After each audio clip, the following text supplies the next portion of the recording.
राम राम बोलना था, लेकिन बहुत से ऐसे साथी हैं, क्योंकि आप लोग बहुत देर से यहाँ बैठे हैं और इनसे जो है चूक नहीं कहूंगा, मगर जोश में धर्मेंद्र और साथियों ने एक बहुत बड़ा, जब हम आए पहुंचे, यहाँ पहुंच तो गए थे 12:30, लेकिन इन्होंने पूरे फारूक नगर में, पूरी जो है मार्केट में, पूरी मंडी में, पूरे बाजार में मेरे ख्याल 1.5 घंटे तक हमें एक बड़े जुलूस के रूप में बड़ा स्वागत किया सारे नौजवान साथियों ने। तो उस वजह से बहुत आप देर तक यहाँ बैठे हैं, तो बहुतों को बोलना था, लेकिन उन सब की आप हाजिरी लगाना जिनको बोलना था, जिन्होंने समय का दान दिया।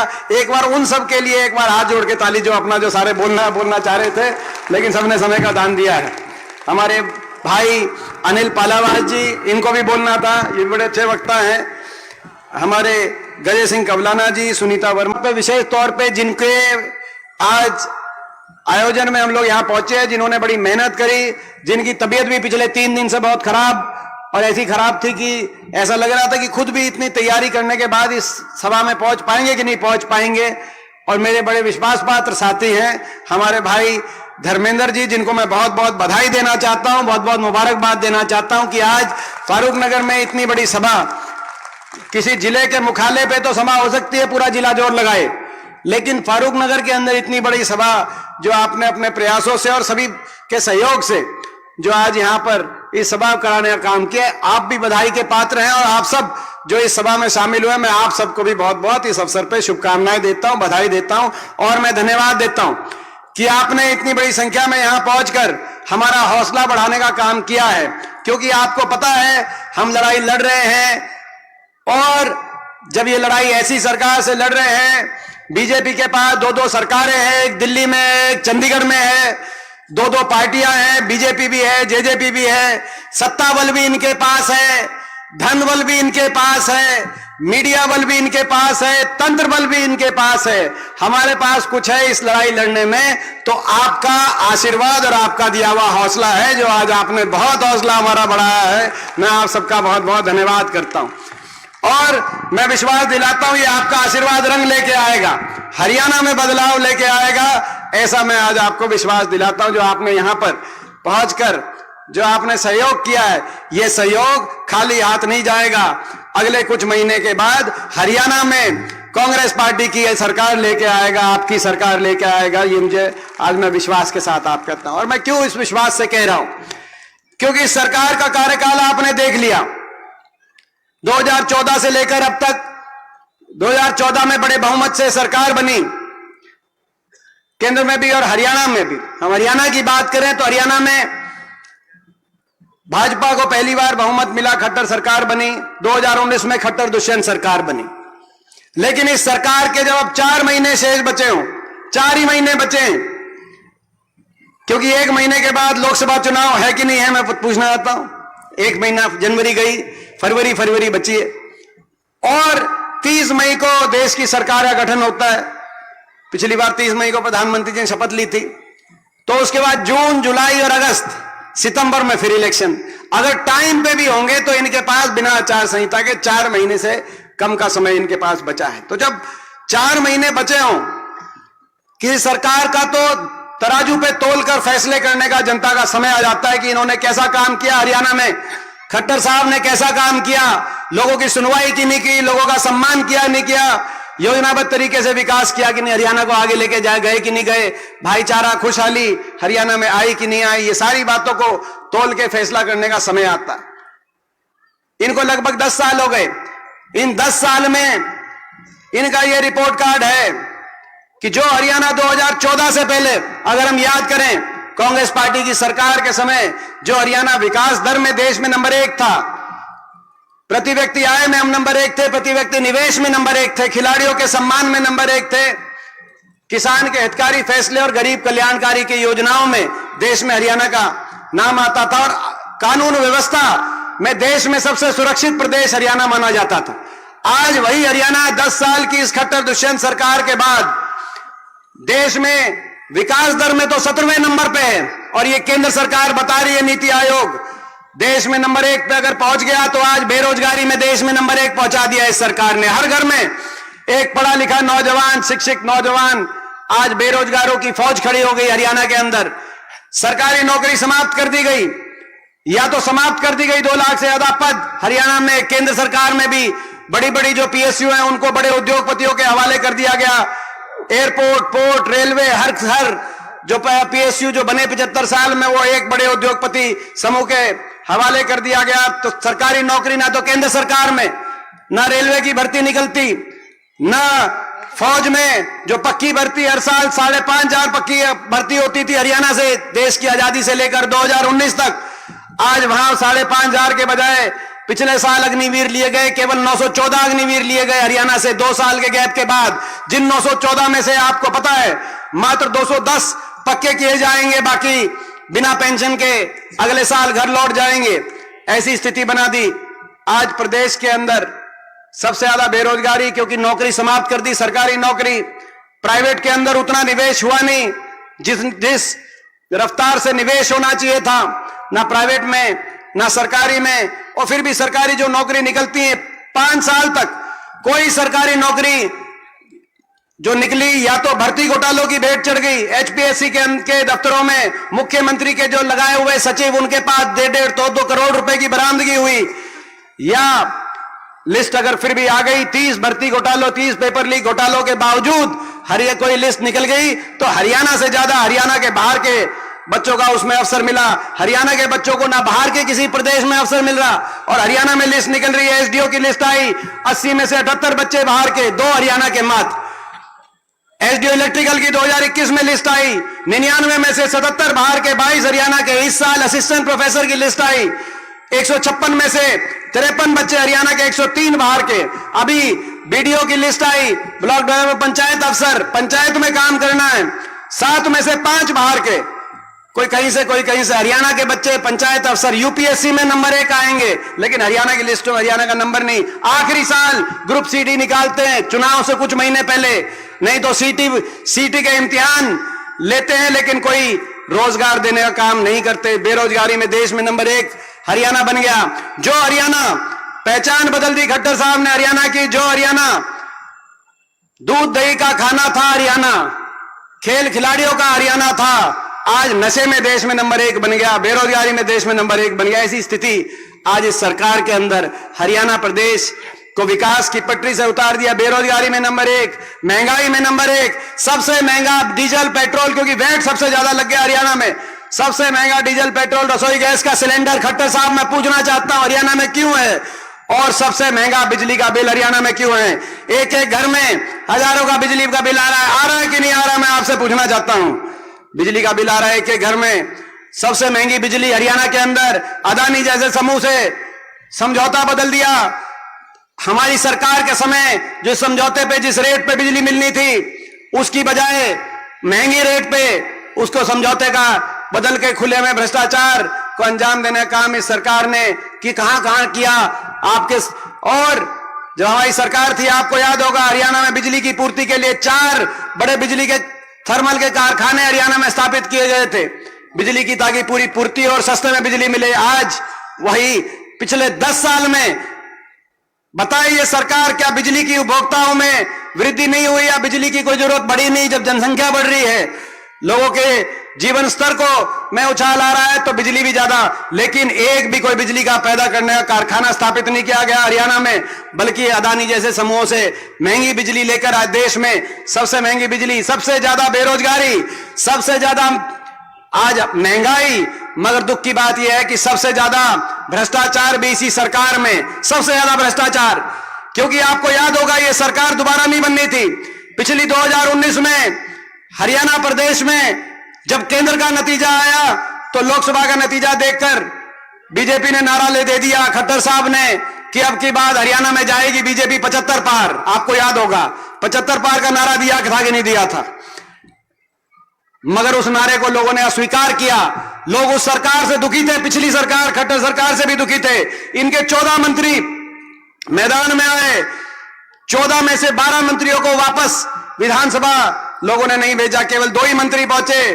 बादली से इनके मंत्री थे, धनखड़ साहब, रोहतक से इनके मंत्री थे जहां धर्म सिंह जी बैठे हैं, जो है वहां से भी, महेंद्रगढ़ से भी इनके कैबिनेट के मंत्री थे। आपको याद होगा पूरे प्रदेश में लोगों ने, जहां से इनका कोई मंत्री, 2 ही चीजें होती हैं, सरकार या पार्टी के अध्यक्ष थे सुभाष बराला, उनकी तो जमानत भी नहीं बची 2019 में, और 14 में से 12 मंत्री हार गए, 75 पार की नारे की हवा निकल गई, 40 पे सुई अटक गई, सरकार नहीं बनी। मगर इस बीच में एक और पार्टी आई, दुष्यंत चौटाला, जेजेपी पार्टी, जिसने नारा दिया बीजेपी को करो जमुना पार। दिया था कि नहीं दिया था, मैं पूछना चाहता हूं आपसे। एक कहता था 75 पार, दूसरा कहता था जमुना पार।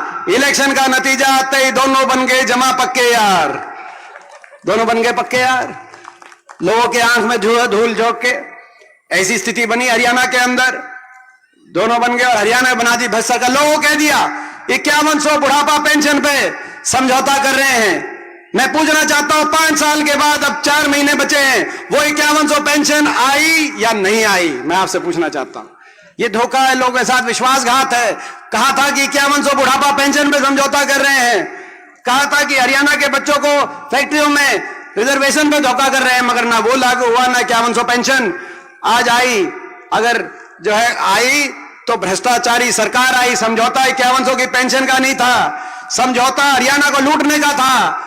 लूटने का काम कर रहे हैं जितने मंत्री, सबको पता है गुड़गांव में कौन लूट रहा है, सबको पता है झज्जर में कौन लूट रहा है, माइनिंग में कौन लूट रहा है, शराब महकमे में कौन लूट रहा है, एक्साइज महकमे में कौन लूट रहा है। सबको पता है कि भाई कौन डबल इंजन से लूटने का काम कर रहा है। मैं गलत तो नहीं कह रहा, ये डबल इंजन से लूटने का काम कर रहे हैं और हरियाणा को विकास की पटरी से उतारने का काम कर रहे हैं।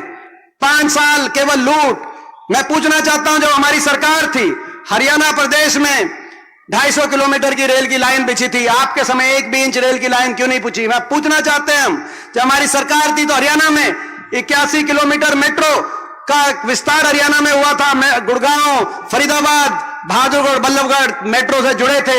मैं खट्टर साहब से पूछना चाहता हूं, पिछले 10 साल में 81 किलोमीटर नहीं तो 1 खंबा तो मेट्रो बन सकता था, 1 भी खंबा मेट्रो आगे क्यों नहीं बढ़ा? हम पूछना चाहते हैं, जब हमारी सरकार थी तो दक्षिण हरियाणा में पूरे प्रदेश में 12 विश्वविद्यालय, 12 यूनिवर्सिटी बनी, जिसमें चाहे रेवाड़ी में मीरपुर यूनिवर्सिटी हो, चाहे महेंद्रगढ़ के अंदर सेंट्रल यूनिवर्सिटी हो, चाहे गुड़गांव के अंदर इंडियन नेशनल डिफेंस यूनिवर्सिटी।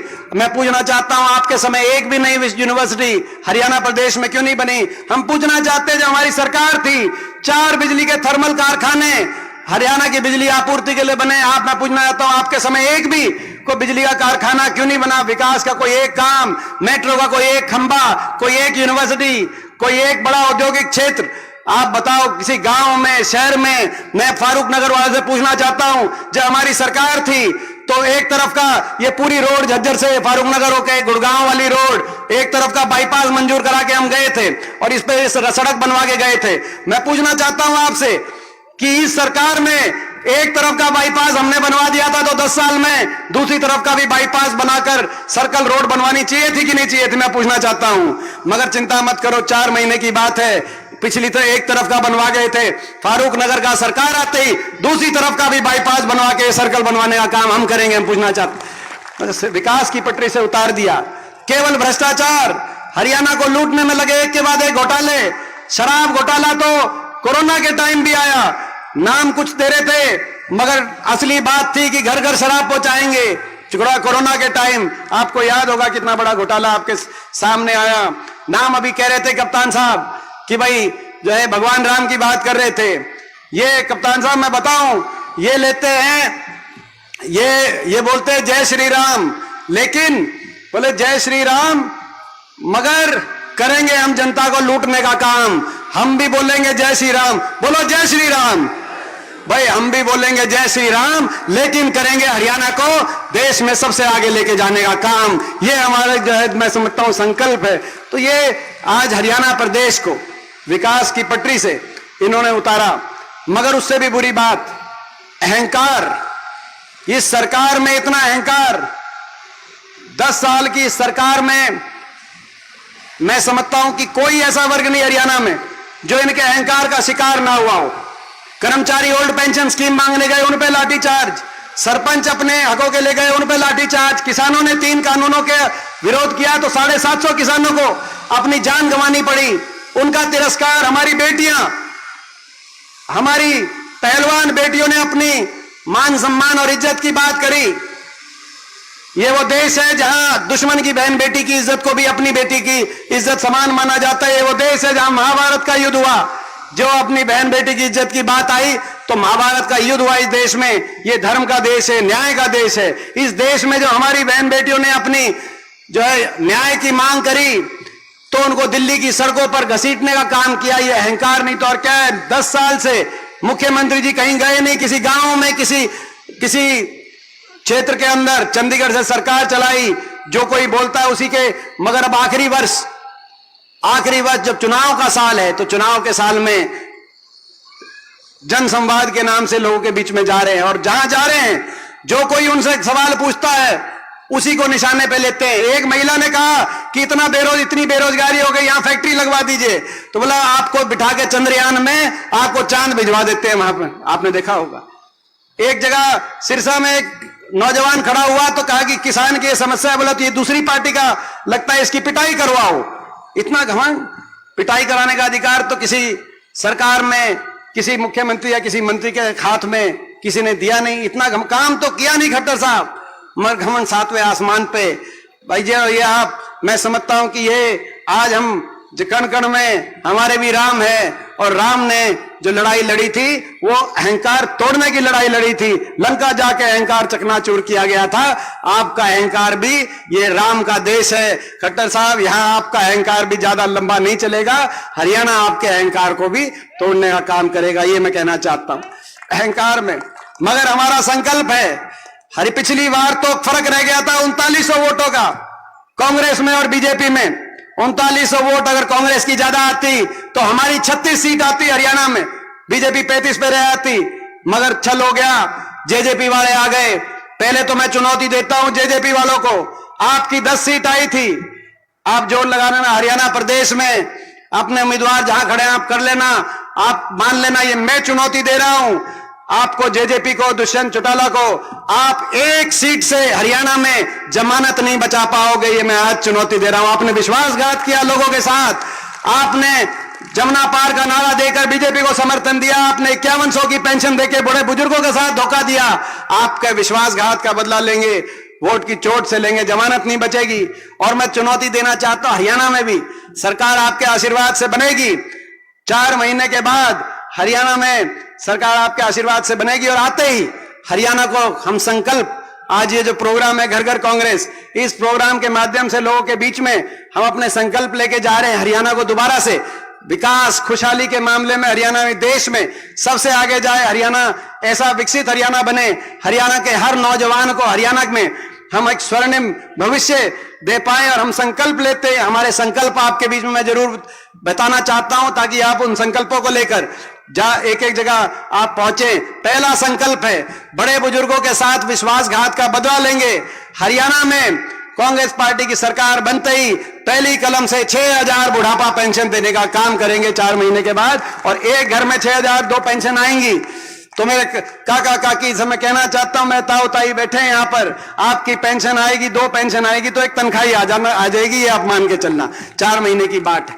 और हम संकल्प लेते हैं, ये जो कर्मचारियों को जो लाठीचार्ज हुई, अभी हमारे ओल्ड पेंशन स्कीम की संघर्ष समिति के बहाली वाले भी आए हुए थे, मेरे को बता रहे थे कि जो राजस्थान में कर्मचारियों को ओल्ड पेंशन स्कीम दी थी कांग्रेस ने, बीजेपी ने कहा था कि कांग्रेस की दी हुई सारी स्कीम किसी को बंद नहीं करेंगे, लेकिन आते ही ओल्ड पेंशन स्कीम बंद कर दी। राजस्थान के कर्मचारी आज दोबारा से जयपुर में संघर्ष कर रहे हैं कि बंद कर दी।